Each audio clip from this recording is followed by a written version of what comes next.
What's up, you guys? Welcome back to Wide Body Nation. We're in the 2022 WRX. Got the JB4 linked up. Got about an E30 blend, and I'll show you. And we are heading to the track. So, got my helmet, got the GoPro charging the last few percent. We're gonna be on the cell phone as well.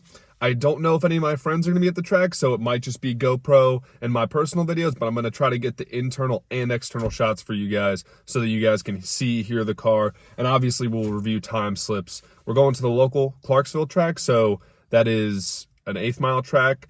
Not the nicest track, but also not the worst track ever. It gets the job done. Last week, Tommy went down there, Tommy Kettner. If you guys haven't seen his channel, he went down there, put down some pretty impressive times for a car that has very few mods done to it. Just if you guys are new to the channel, we have an ETS catback, an ETS top mount intercooler, a Perrin charge pipe, the JB4 running an E30, E35 blend, and ETS cold air intake with the airbox. So other than that, it's about 5 mods. Couple $1,000s worth of mods, and the car is already probably putting down between 50 to 100 wheel more than it was before, and that's just off the JB4, like relatively off the shelf E30 MAP. So we are on stock tires today. We're on stock wheels and tires, so the car is basically stock other than the mods I just told you.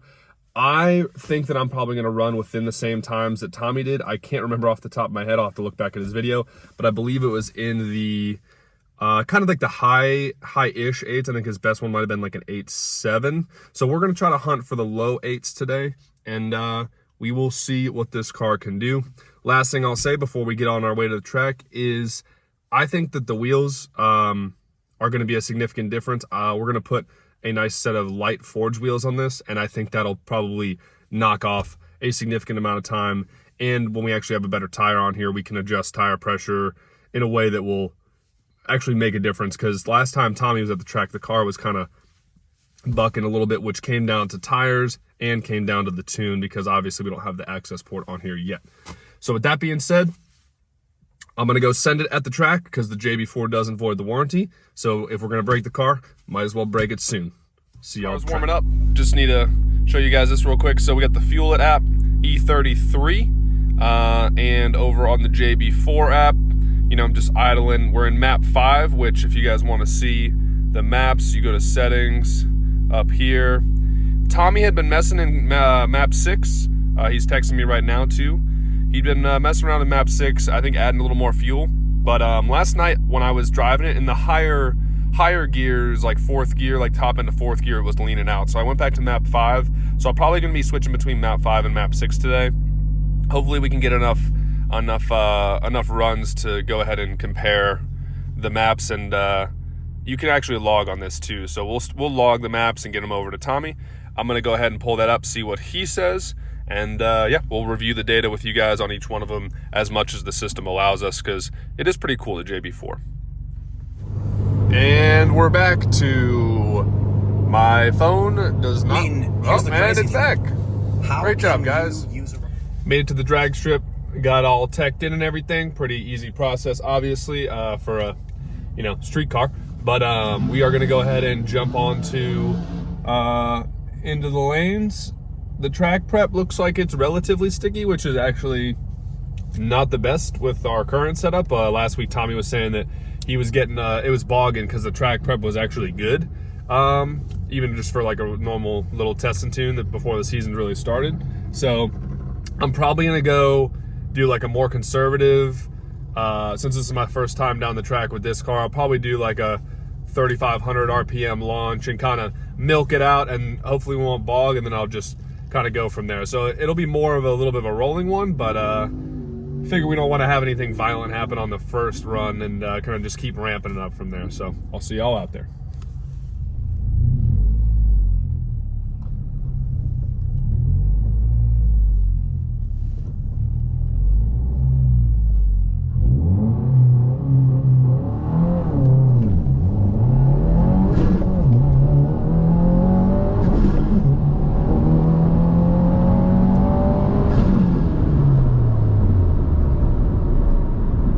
so you guys just saw I went down the track for the first time. The boards are not working here, and there's really not a lot of people here, so we're probably just gonna be playing off of time slips and the in-car footage. So 8.9 at 80 miles an hour, really 8.99. So I just squeaked under a 9.0. As you guys saw in the video, pretty bad launch, combination of bogging, and I don't think I launched at high enough RPM, and I think my foot came out of the gas a little bit too. So just bad driving all around on my part. Nothing changing around here, but I don't know.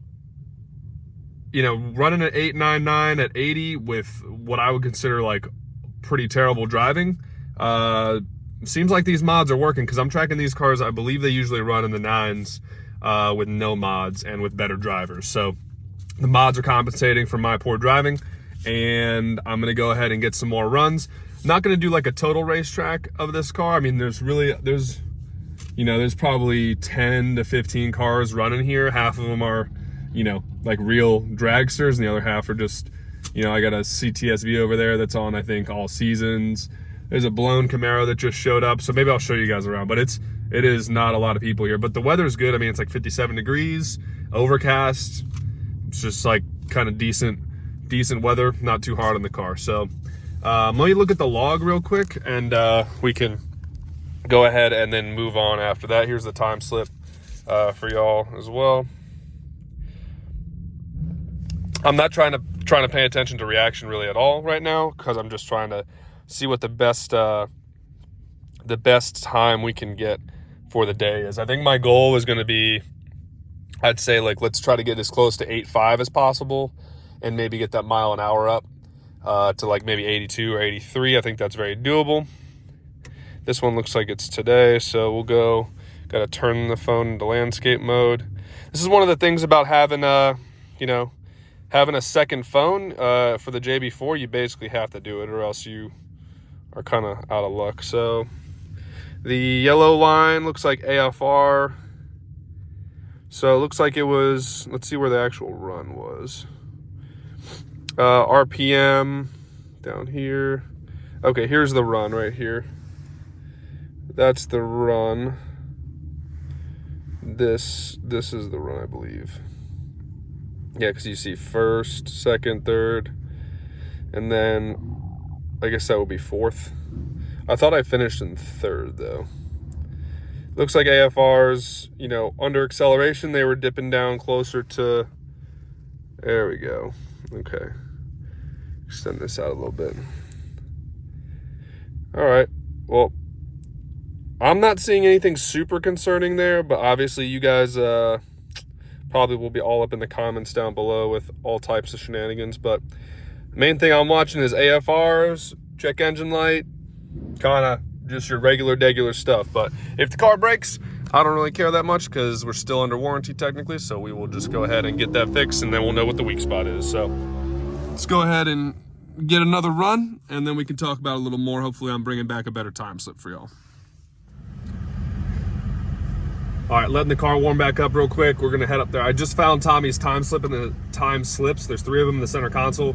He had an 8.9, an 8.8, and an 8.7 at 80 and 81 miles an hour. So I think that he was kind of saying the same things I was, and that's just funny, because like my first time and his first time are within 0.1 second of each other and less than a mile an hour. So I don't feel as bad about it.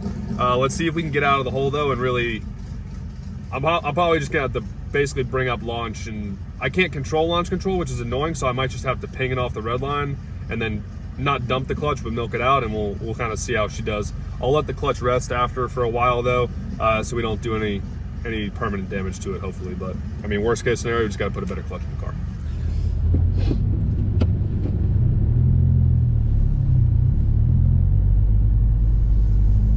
Alrighty, y'all, I'm gonna drive the WRX around a bit just to make sure she's good, hopefully get the IATs down, and we just want to, because the IATs on the JB4, they were about 100 when I was sitting there, but they already dropped 10 degrees.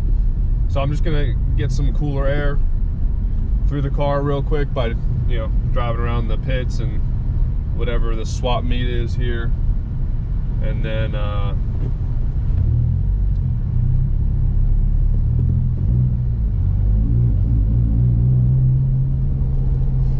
Yeah, there we go. I mean, we're already in the 80s here. Already in the 80s.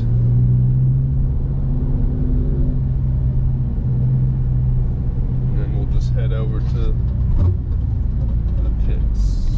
Hopefully they got the printer working. Or I should say the time boards and the printer that's over here working sooner. Well, not, you know, for track season, so. There we go. Down to 82. All right, good stuff, good stuff. I'm gonna go ahead and send it. I don't know what the helmet rules are at this track. I know some of y'all will probably say some wild stuff in the comments, but I'm just wearing it because I want to get more used to wearing the helmet and dealing with all that. Since like when I have the C8 or the Hellcat or something, I'll you know, need that as well. Gotta wait for the tree to get set. That's what happened last time. There's like a blue light in the middle of the tree. All right, there we go. Try to see if we can stay in it this time.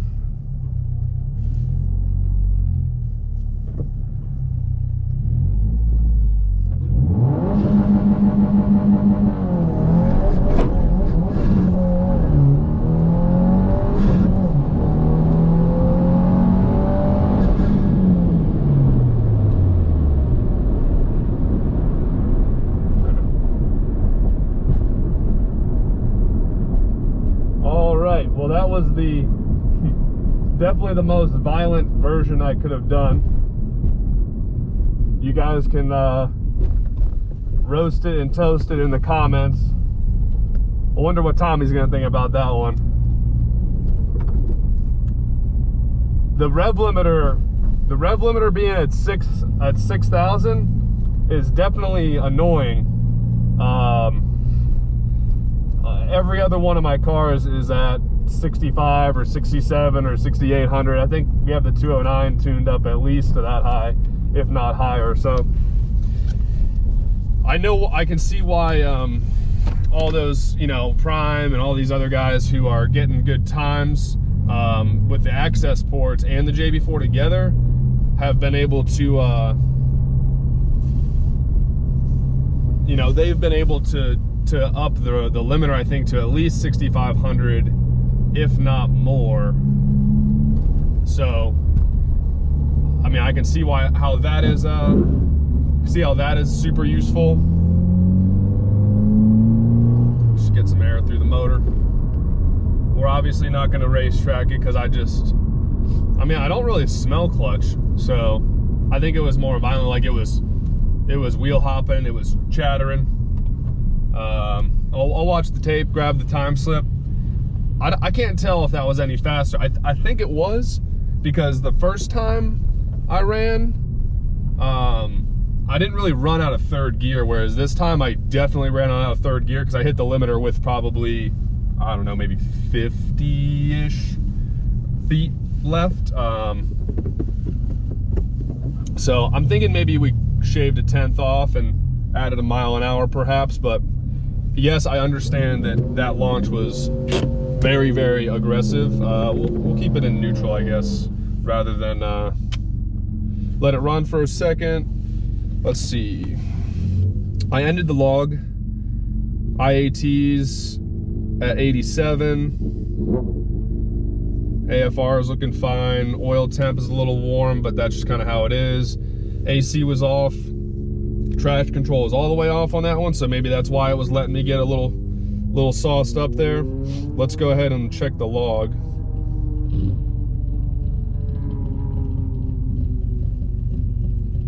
I don't exactly understand the logs on these as much. Oh, it's combined it. So okay, this should be our second run right here.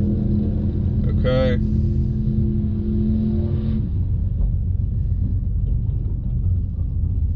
AFRs.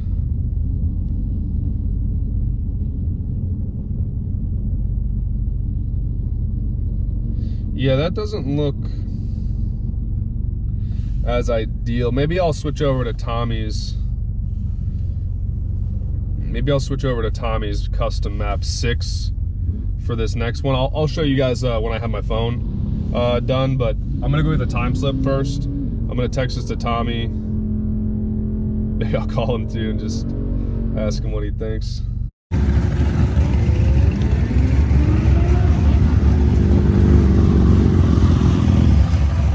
Got a Subi.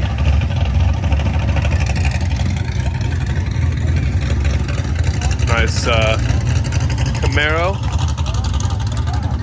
Pretty good, pretty good. Gonna go grab our time slip real quick. Some other good dragsters here. Okay, so they are having printer issues now too. They got a entirely new system. So this is our time slip.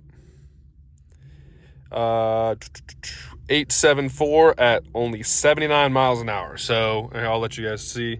It's the first time I've been able to get into the 1.9s for a 60 foot in this car. Obviously, this is only my second run, but as you guys can see, I just shaved off almost 0.3 of a second. I about 0.25 of a second, and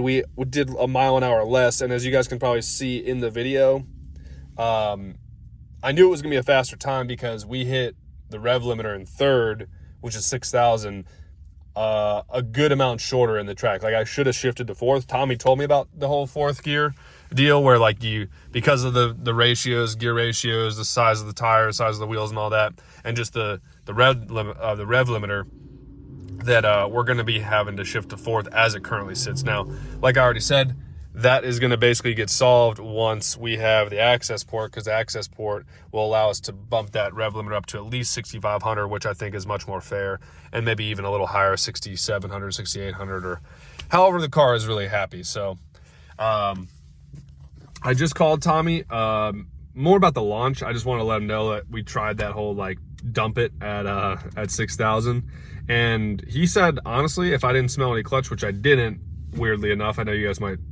not think that was true, but I didn't smell any clutch during the run or after. So I think that higher RPM, in the 5,000-6,000 range is kind of where you want to be.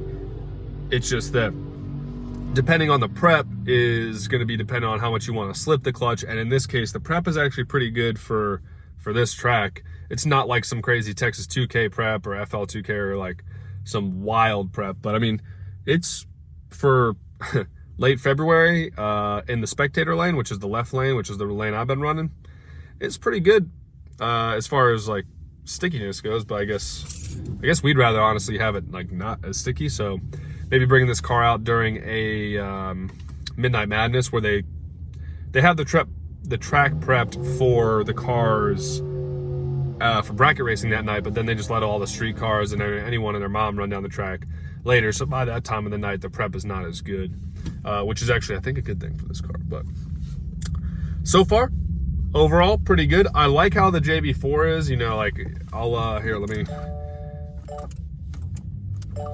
like that the JB4 is on the phone. Like, it is definitely cool that it's on the phone, and it's really easy to send. Like, I've been sending I've been sending my shop, I've been sending Tommy Kettner these logs. I just zoom in on them, screenshot it, send him a picture, not for him to tune it remotely, but for him just to be like, hey, yeah, that was an okay run. The car looks like it's relatively happy, like no reason to shut it down or nothing like that. So we're about to start the car up here. I'll start it up right now.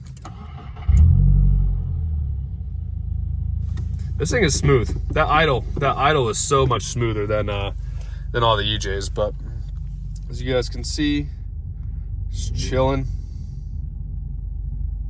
IATs are a little high right now. I'll probably go do a quick lap just to make sure the clutch is all good, and then we will make our third run of the day.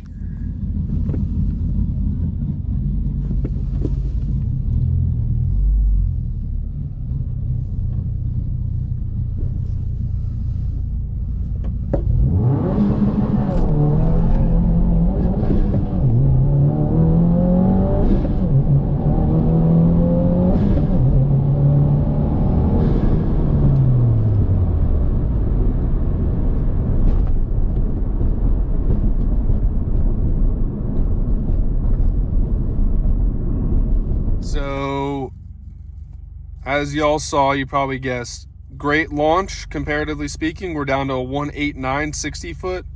But yeah, the shifting was even worse on my part that time. So it is our middle of the road time, our second best time, with our slowest mile an hour. We lost another mile an hour. As you guys saw, I short shifted third to fourth at about 5,000 or so.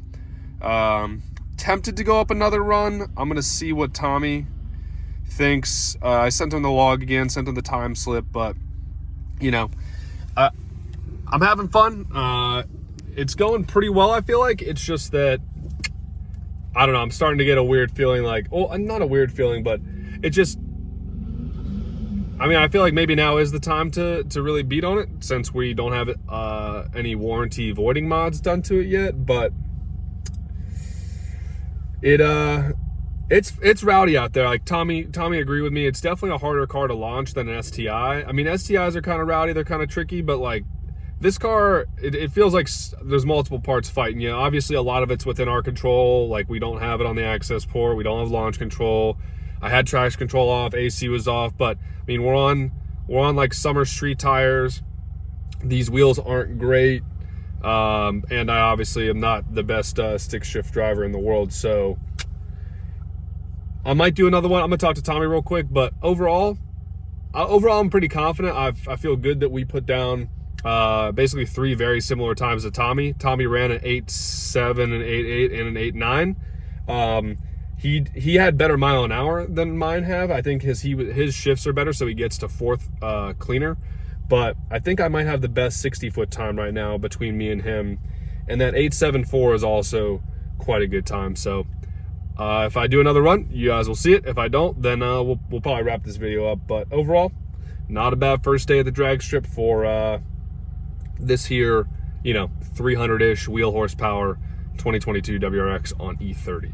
So I'm gonna run one more. I'm gonna try to replicate the same 60-foot, and then try not to bounce off the limiters for these shifts, which I think is the main reason.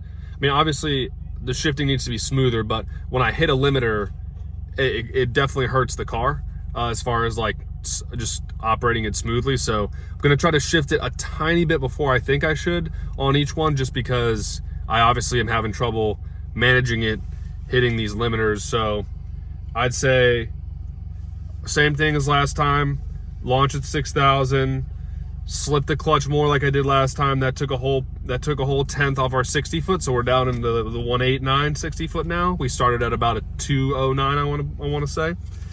And then, yeah, we went 189. The last one before that was a 199 60-foot. So great 60-foot. It's just, for this car, obviously. I'm not saying it's a great 60-foot in general, but yeah, so let's go ahead. I'm going to drive around a little bit, make sure the clutch is all good. Probably give her a little bit more of a break, 5-10 more minutes, and then we will go ahead and send it one more time. The weather is questionable. A lot of people are loading up, so I will see y'all on the track.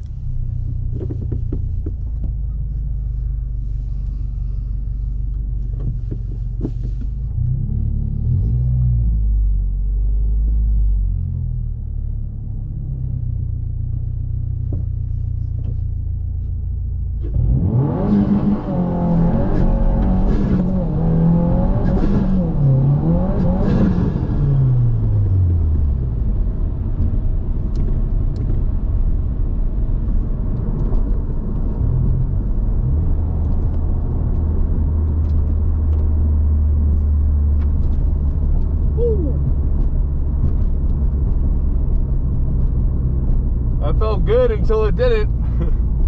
I smelled the clutch on that one. I think that was my first run I smelled the clutch. I don't know. It actually felt pretty good, kinda. But then y'all saw it. I got out of it after trying a couple of shifts because it was spinning through the clutch. So I mean, it's driving, so not the worst thing ever, but I definitely felt it on that one. Why was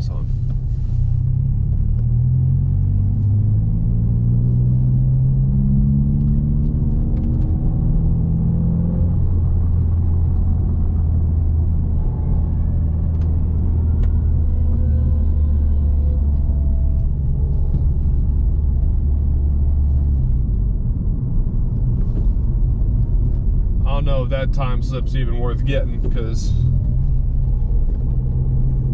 well, I guess I should get it just to see what the 60 foot was, because I felt like our launch was actually decent.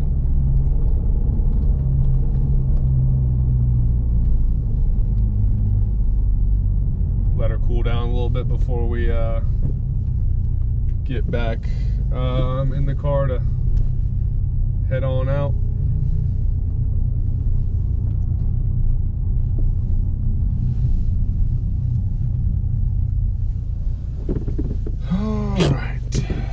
All right, guys, well, you might be able to see there's a little bit of water on the windows, so it's starting to sprinkle a little bit, real dark too.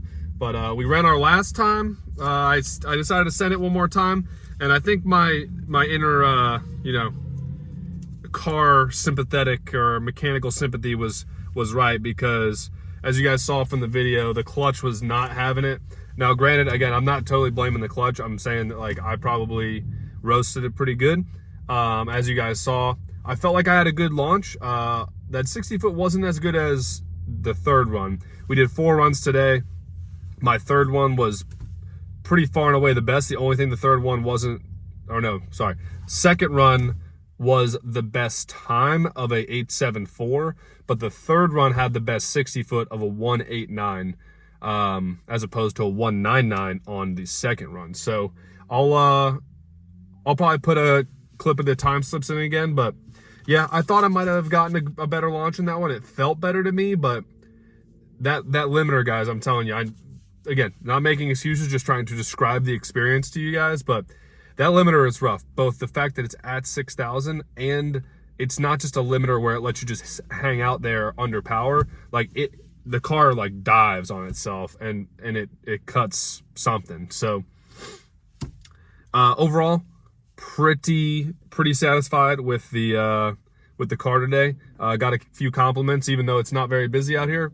Few people who don't drive Subarus, don't drive imports, they were coming over and just saying, oh, that thing actually like moves out pretty good. And you know, we don't have much done to it, honestly. So I think it'll be an interesting year. I was just talking to Tommy, and it's like Accessport alone, I think, is going to make like a half a second difference, if not more, on this thing, just because it's going to make it feel way more comfortable to me and Tommy driving it, just because we're so used to having cars in the 6,500 to 7,000 rev limit range. But then also, obviously, like the tuning, timing, all that kind of stuff, we'll be able to kind of monitor from both sides, the JB4 side and the Accessport side. I do need to find a mounting solution for this JB4, because obviously it's not getting the job done here. But overall, not a bad day, not a bad day. Our best time, 8.74. Let's see. Yeah, oh, that was my, yep, okay, so here it is. 8.74 at 79.5 miles an hour. Not bad, not bad. And this was my best 60 foot right here. A 1.89 60 foot, which I was pretty happy with. I thought that was pretty impressive. Let's see if Tommy got us on the 60 foot at all. That's my first run from today. So I started at 212 60 foot. Not ideal. And I got all the way down to 1.89, so that's pretty good. I think the clutch really did kind of give up on us. Tommy got a 1.99 60 foot. He got a 205 60 foot, and he got a 200 60 foot. So I've got Tommy on the 60 foot competition right now, and I've got his best time by 0.03 of a second, because Tommy's best time was a 8.77 and mine was an 8.74. But like I said, he had 2 more mile an hour than me, so pretty interesting there. But as you guys can see, pretty much everybody's about, you know, starting to leave. So that's pretty much it for this video, guys. Let me know what you guys thought about the GoPro setup. Obviously, next time me and Tommy are here at the track together, one of us will be filming from the outside. I can get some vertical vids, some horizontal, do a long form. He'll have a long form video, and then hopefully we can have some more tuning stuff for you. We'll be on the custom map instead of map 5, and basically see if we can fix or help any of what we experienced today. But appreciate y'all for tuning in. If you guys know anybody that owns a Mopar, like a Chrysler, Dodge, Jeep, or Ram, Charger, Challenger, TRX, Ram Rebel, Grand Cherokee, Trackhawk, SRT, whatever the heck, RT, whatever the heck, Durango for sure. Go to destroyer1320.com and use code WBN to save 20% off. If you guys don't know what I'm talking about, maybe you guys should check out destroyer1320.com and learn for yourself why Dodges get stolen so often. So appreciate y'all for tuning in. Stay safe out there, and I will see you guys for the next video.